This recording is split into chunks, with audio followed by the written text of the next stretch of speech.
Hi everyone, I'm Anne-Marie. And I'm Sally. And welcome to your ICE assembly for this week. We come to you inside a fish. Yes. Oh, Sal, you've got some seaweed on you, actually. Oh, no. Oh, that's gooey. Gross. Yeah, it is in fact quite a bit gross in here. I don't know if you can hear. Listen carefully. You might be able to hear the swish of the inside of the fish. All of its organs moving around, digesting. Will be digesting us if we're not quick. And you can hear the whoosh of the sea just outside, kind of quite far away, because it's swimming in the deep. Yeah, this is not the best place that we've come to do an assembly for you guys. Actually, it's been a little bit uncomfortable, a bit stinky. Yeah, a bit gooey. Yeah, but we are here because this is where Jonah ended up, and we are following Jonah's journey. So at the end of last week's story, he ended up being swallowed by a big fish. He ran away from God. He was told to go in one direction, and he went in completely the opposite direction, got on a boat and sailed out to sea. But God sent a storm, and at the height of the storm, Jonah was thrown splish, overboard. But rather than let him sink to the deep, God sent the big fish. Now, normally, being eaten by a fish would kind of mean the end of the story, but actually it wasn't for Jonah. He stayed safe inside the fish that God had sent for 3 days and 3 whole nights. I wonder what he was doing inside of the fish all that time. Why don't we find out? Deep, deep under the sea, and deep inside a fish's belly, sat Jonah. Just moments ago, he'd been guddling in waves, sinking into the sea's watery embrace, when God sent the fish to swallow him up. Gulp! Down he went, like a peanut butter cup. And now he had time to think and reflect. He thought of the past, began to regret. He'd acted a way that he knew wasn't right, had run from God's message for a town out of spite. But God had a plan, and so sent a storm to help Jonah see the ways he'd gone wrong. And now he was in here, a fish tummy ache, and realised that yes, he'd made a mistake. He looked up and prayed and talked to the Lord, and said that he knew that God had heard his cries for help when he needed it most, had saved his life when he was almost a ghost. He now had a chance to make a fresh start. Jonah was having a big change of heart.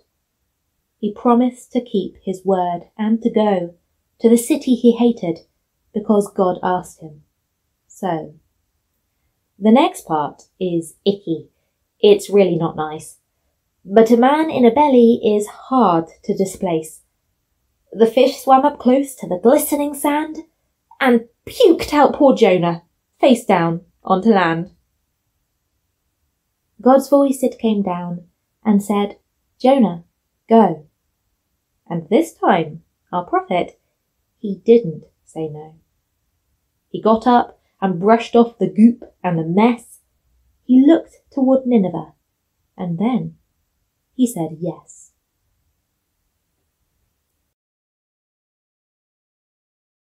At the start of Jonah's story, he didn't want to talk to God. He heard a message that he didn't want to give, and so he ran away to hide. But at the start of this week's story, Jonah has nowhere else to go. He can't run away. He's stuck inside a fishy taxi for 3 days. So what does he do? He decides to finally talk to God. So in the dark and in the quiet, Jonah has time to realise that even though he ran away, God has given him a second chance and made sure that he's safe. So Jonah thanks God for saving him from the stormy sea, and he promises to keep his promises from now on. Jonah realises that God has always been there for him, even though he's been really stubborn. Jonah hadn't wanted to talk to God, but God had always been ready to listen to Jonah. And he realised that when he had time to reflect inside the fish. And so, as you will see later on in the story, instead of running away, in the future Jonah talks to God, even when he doesn't agree with what God says, which you will see he definitely doesn't later on in the story. But he always makes sure he talks.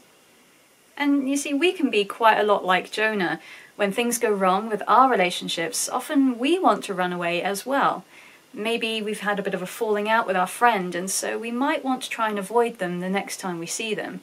Or maybe someone has said something and it's hurt our feelings, but we might try and keep those feelings of hurt buried deep down instead of bringing them up and talking about why those things hurt our feelings and made us feel sad. But that doesn't fix the problem, does it?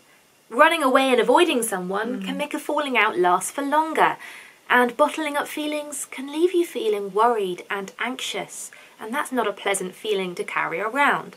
So I wonder if Jonah's story this week can inspire us with a better way to go about things.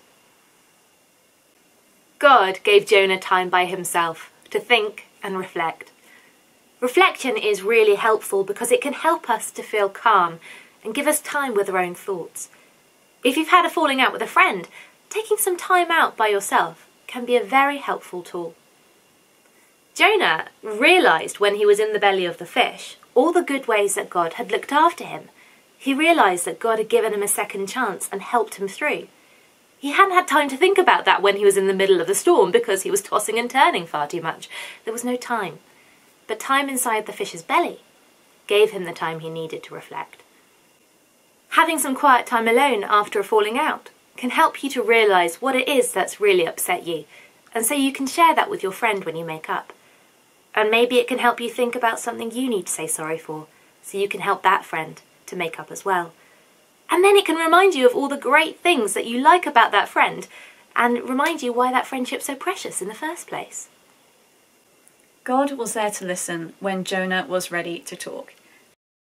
And for us, talking to a trusted friend or a grown-up, someone that we know that we can trust, is a really good way to sort through those thoughts and feelings, and a really good way to move on when we've had a falling out.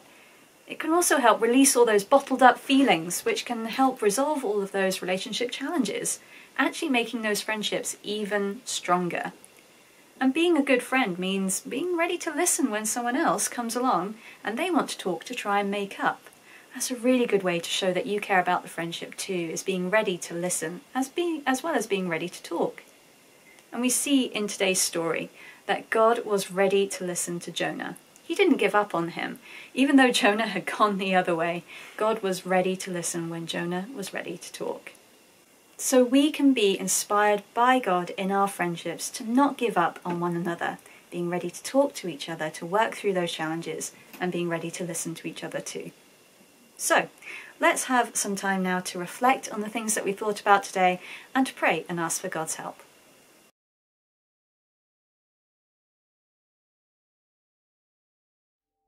Loving God, thank you that you are always ready to hear our prayers. Thank you that you always hear us whenever we come to talk to you, wherever we might come to talk to you from. We're sorry that we can be like Jonah a lot of the time. We want to run away from our problems. Sometimes we might even want to run away from you. But thank you that you are always ready for us when we turn around, when we stop and reflect, and when we come to pray. Please help us to be good listeners to the people around us, and to be good listeners to you as well. Please help us to hear the things that you have for us to do and things that you want to say to us. Amen.